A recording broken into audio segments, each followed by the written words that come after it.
Pernikahanku dengan Rangga terasa seperti mimpi yang jati nyata. Kami menikah setelah 3 tahun pacaran. Dia pria yang sabar, perhatian, dan selalu mendukung apapun yang aku lakukan. Di hari pernikahan kami, semua orang tersenyum bahagia, termasuk kakakku, Mair, yang begitu dekat denganku sejak kecil. Mair adalah sosok kakak yang selama ini kuandalkan. Ketika ibuku sakit, dia yang merawat. Ketika aku hamil anak pertama, dia yang selalu datang membawa makanan dan membantu pekerjaan rumah. Aku merasa hidupku lengkap, suami yang setia, anak laki-laki yang lucu, dan kakak yang selalu ada saat dibutuhkan. Aku tak pernah berpikir bahwa mereka, dua orang terdekatku, bisa menyimpan rahasia yang begitu kelam di balik wajah-wajah yang selama ini terlihat tulus. Hari-hariku diisi dengan rutinitas yang menyenangkan. Pagi memasak sarapan untuk Rangga dan anak kami. Siangnya aku bekerja dari rumah. Dan malamnya kami makan bersama. Kadang, Mair datang dan menginap di rumah.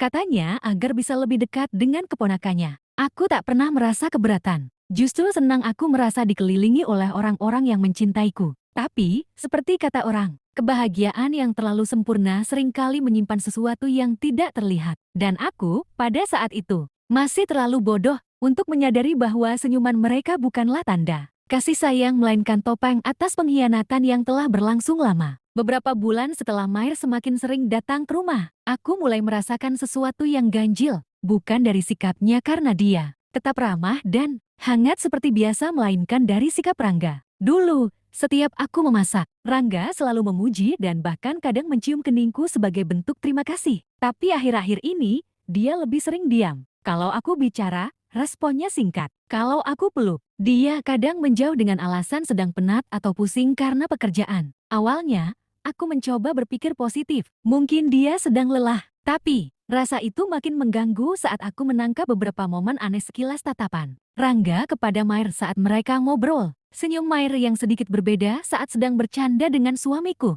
Atau cara mereka tiba-tiba diam saat aku masuk ruangan. Malam-malam pun mulai dingin. Rangga sering tidur lebih dulu atau bahkan memilih tidur di ruang tamu dengan alasan ingin nonton bola atau kerja lembur. Padahal, saat aku cek, laptopnya hanya terbuka pada halaman kosong. Pernah suatu malam aku terbangun dan tak menemukan Rangga di tempat tidur. Kupikir dia sedang di kamar mandi. Tapi saat kuperiksa, dia sedang berada di dapur berbisik lewat telepon. Saat aku muncul, dia langsung menutup panggilan dan berkata itu urusan kantor. Tapi aku tahu benar ekspresi gugupnya. Semakin hari, kecurigaanku menguat, terutama ketika aku mulai memperhatikan bagaimana Mair dan Rangga bertukar pesan saat aku sedang sibuk. Aku pernah meminjam ponsel Mair untuk memesan makanan, dan kulihat ada chat yang disembunyikan. Sayangnya, aku terlalu takut untuk membukanya masih mencoba menepis prasangka buruk. Namun, dari situ aku tahu, ada sesuatu yang mereka sembunyikan. Dan perasaan itu perlahan-lahan menghancurkan ketenangan hidupku. Tapi aku tahu, untuk membuktikannya, aku tak bisa hanya mengandalkan firasat, aku butuh bukti. Dan dari situlah semuanya dimulai. Hari itu, Rangga sedang mandi dan meninggalkan ponselnya di meja makan. Biasanya, dia tak pernah lepas dari ponsel bahkan dibawa ke kamar mandi. Tapi pagi itu dia terburu-buru. Entah kenapa, tanganku bergerak sendiri, mengambil ponsel itu. Jantungku berdegup kencang. Aku tahu ini salah, tapi aku juga tahu aku butuh jawaban. Aku buka kunci layarnya. Alangkah terkejutnya aku saat tahu passwordnya berubah. Padahal selama ini, aku tahu kata sandinya. Rasa curiga semakin menguat. Akhirnya, dengan tenang aku menaruh kembali ponsel itu di tempat semula. Tapi di dalam hati, aku sudah menyusun rencana. Aku akan cari tahu lebih jauh. Beberapa hari kemudian, saat Rangga tertidur di ruang tamu, ponselnya kembali lepas dari tangan. Kali ini, dengan jari lembutnya yang terjulur di samping, aku gunakan sidik jarinya untuk membuka kunci. Dan berhasil. Aku tidak langsung membuka aplikasi yang mencolok. Aku cari yang paling aman. Galeri foto dan aplikasi pesan instan. Tak butuh waktu lama. Aku menemukannya chat pribadi yang dinamai ke seseorang yang jelas-jelas ingin disamarkan. Tapi aku tak sebodoh itu. Aku buka isi chat itu. Dan dunia seketika runtuh. Chat itu penuh kata-kata manis. Panggilan sayang, rindu, dan bahkan foto-foto selfie kakakku sendiri Mair dengan baju tidurku. Ada juga pesan dari Rangga. Tadi pas kamu di dapur, aku hampir gak tahan. Mir, untung dia gak sadar. Tanganku gemetar. Air mataku langsung jatuh. Jati benar, bukan cuma firasat, bukan cuma tatapan aneh.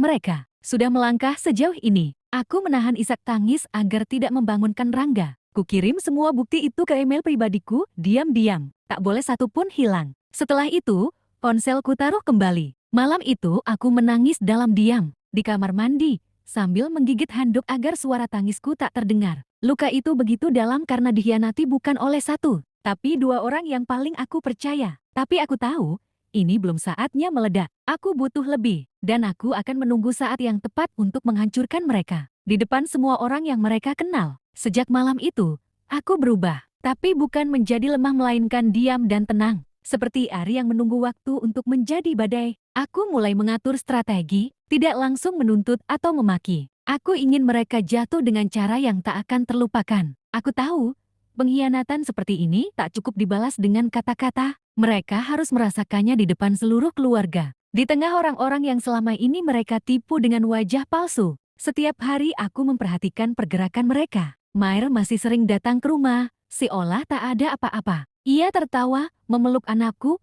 pura-pura jadi kakak yang peduli. Sementara Rangga berlagak sibuk, lebih sering keluar rumah.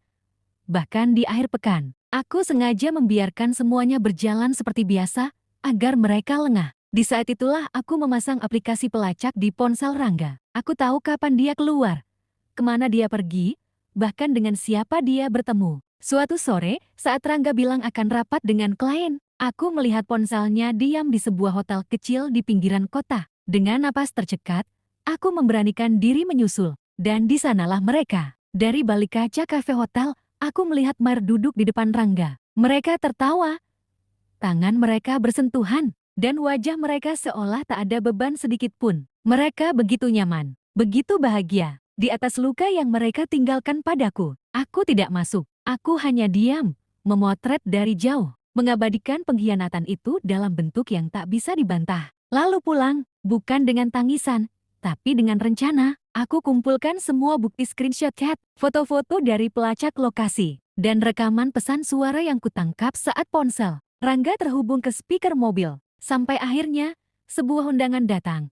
Acara ulang tahun ibuku. Sebuah perayaan sederhana di rumah keluarga besar kami. Semua akan hadir, termasuk mereka. Dan aku tahu, hari itu akan menjadi panggung bagi kebenaran yang selama ini mereka sembunyikan. Hari demi hari kulalui dengan wajah yang sama tersenyum, tertawa kecil, berbicara seperti biasa seolah aku istri dan adik yang tak tahu apa-apa. Tapi di balik semua itu, aku telah menyusun semuanya dengan rapi. File berisi bukti pengkhianatan Rangga dan Mair kusimpan di dalam flash disk kecil, yang juga kuunggah ke email agar aman jika terjadi apa-apa. Seminggu sebelum acara ulang tahun ibu, aku mencetak beberapa foto dan salinan pesan singkat mereka. Semua kusimpan di map coklat yang kuselipkan dalam tas tangan. Di antara map itu, ada satu surat yang kutulis sendiri untuk keluargaku. Bukan untuk memohon simpati, tapi untuk menyatakan bahwa aku tidak akan tinggal diam. Hari itu akhirnya tiba. Acara ulang tahun ibuku berlangsung hangat dan ramai. Keluarga besar berkumpul, tawa anak-anak memenuhi halaman rumah. Rangga duduk di sampingku, tersenyum manis, seolah-olah tak pernah menghancurkan hati istrinya. Maira, seperti biasa, tampil cantik dan anggun, membaur dengan para sepupu dan tante-tante. Aku ikut tertawa dan menyapa semua orang. Tapi dalam hati, aku hanya menunggu satu momen. Saat semua orang berkumpul di ruang tamu untuk menyaksikan video kenangan keluarga yang disiapkan oleh keponakanku. Dan disitulah aku menyisipkan kejutan. Setelah video keluarga selesai, aku berdiri dan berkata, "Maaf, sebelum acara ditutup, aku ingin menyampaikan sesuatu. Ini tentang aku, suamiku, dan kakakku." Ruangan mendadak hening. Semua mata tertuju padaku. Rangga menatap bingung, Mair mulai terlihat gelisah. Aku keluarkan flash disk dan menyerahkannya kepada sepupuku yang mengatur tayangan. "Putar ini, pintaku." Video pun dimulai. Tapi bukan lagi foto keluarga bahagia, melainkan tangkapan layar chat penuh kata cinta antara Rangga dan Mair. Disusul foto-foto mereka berdua di hotel. Wajah semua orang berubah, tawa lenyap. Yang tersisa hanya keheningan dan keterkejutan. Rangga berdiri. "Ini nggak benar," katanya terbata. Mair mulai menangis. "Kamu ngapain, Deh?" Aku tatap mereka berdua tegas dan tanpa air mata. Ini balasan karena sudah mempermainkan aku. Di belakangku, di rumahku, di hidupku. Ibuku jatuh terduduk. Ayahku membanting gelas ke lantai. Beberapa tanteku menangis, sementara sepupuku menarik Mair keluar ruangan. Rangga mencoba mendekatiku, tapi aku mundur sambil berkata, "Kamu keluar dari rumah hari ini juga. Dan kamu, Jangan pernah anggap aku adikmu lagi. Hari itu, semua topang mereka runtuh, dan aku akhirnya berdiri sebagai perempuan yang bukan lagi korban. Setelah kejadian di acara keluarga, rumah menjadi sangat sepi. Rangga sudah pergi. Mair pun menghilang tanpa jejak. Tapi luka yang mereka tinggalkan masih membekas jelas. Tangisan ibuku terus terngiang di telinga. Beliau tak percaya bahwa dua anak yang dibanggakannya tega berkhianat seperti itu. Namun aku tak ingin hanya menjadi korban. Aku ingin mereka tahu bahwa setiap luka yang mereka goreskan akan mereka bayar satu persatu. Aku tahu Rangga bekerja di sebuah perusahaan properti, dan dia tengah mengejar promosi. Dia sering membanggakan prestasinya dan kedekatannya dengan atasannya. Maka aku mulai menyusun strategi, kukumpulkan semua bukti perselingkuhan mereka yang berhubungan dengan waktu kerja, lokasi hotel saat jam kantor, hingga penggunaan dana pribadi perusahaan yang ia pakai untuk jalan-jalan dengan Mair. Semua kuarsipkan dalam satu dokumen rapi dan terstruktur. Lalu aku kirimkan dokumen itu secara anonim ke HRD dan direktur tempat Rangga bekerja. Tak butuh waktu lama. 2 minggu kemudian, seorang temanku yang bekerja di bidang hukum perusahaan memberiku kabar bahwa Rangga dipanggil untuk sidang etik internal. Beberapa kontrak yang sedang ia pegang dibekukan. Nama baiknya tercoreng. Karirnya runtuh perlahan tapi pasti. Sementara Mair, aku tahu dia membuka butik kecil hasil patungan bersama temanku dulu. Maka aku kirimkan pula semua tangkapan layar itu ke salah satu investor mereka, temanku sendiri yang tak tahu bahwa Mair pernah tidur dengan suamiku. Tak sampai seminggu, investasinya dicabut. Nama Mair tersebar di kalangan komunitas pengusaha lokal. Reputasinya hancur, pelanggan mulai berkurang. Dan Mair, yang dulu begitu percaya diri dan angkuh, mulai menghapus semua akun media sosialnya. Tapi yang paling memuaskan adalah, aku tak perlu menyentuh mereka secara langsung. Aku hanya menunjukkan kebenaran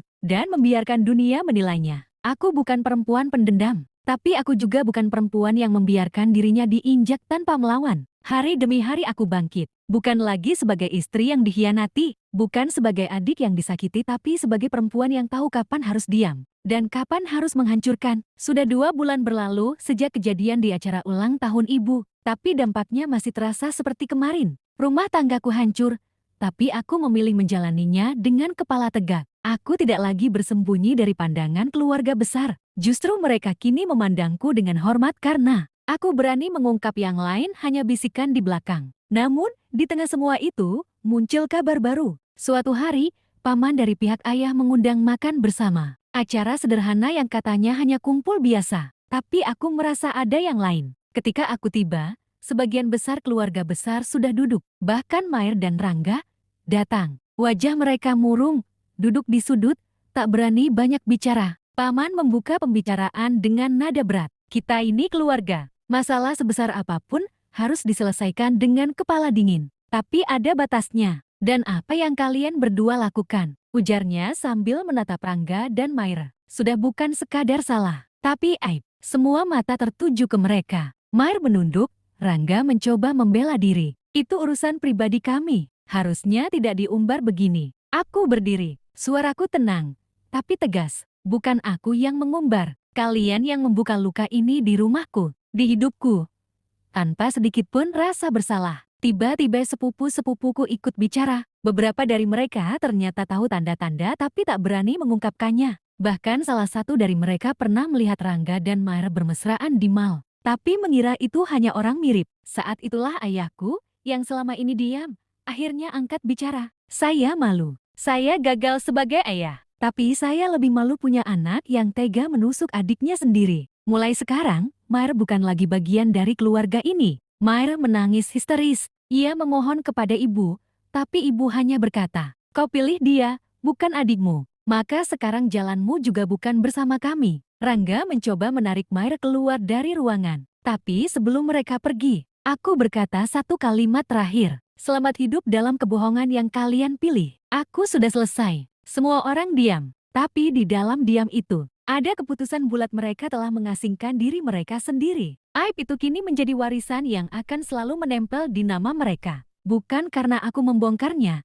tapi karena mereka yang menanamnya. Hidup setelah badai bukan tentang kembali seperti semula, melainkan membangun ulang dari puing-puing yang tersisa. Itulah yang aku lakukan. Setelah aib perselingkuhan itu terbongkar dan keluarga menyatakan sikap, aku memutuskan menceraikan Rangga secara resmi. Prosesnya tidak mudah, tapi aku menjalaninya tanpa ragu. Aku tak ingin hidup dalam bayang-bayang pengkhianatan. Aku butuh ruang untuk sembuh. Maire.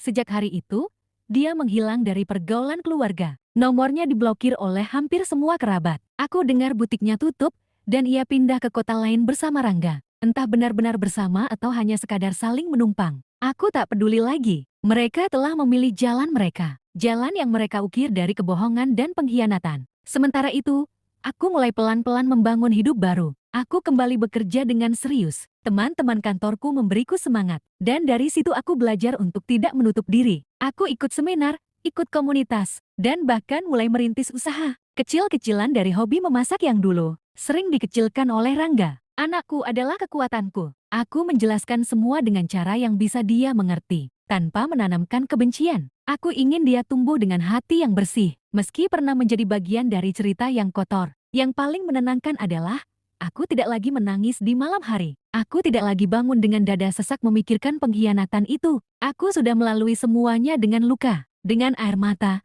tapi juga dengan keberanian. Kini, aku berdiri sebagai perempuan yang tak lagi dibayangi oleh siapapun. Bukan istri yang dikhianati, bukan adik yang dikhianati, tapi seorang perempuan yang memilih untuk sembuh dan menang. Dan aku tahu, selamanya, mereka akan ingat satu hal, bahwa kebohongan mereka telah mereka buka sendiri, dan aku hanya menunjukkan cerminnya.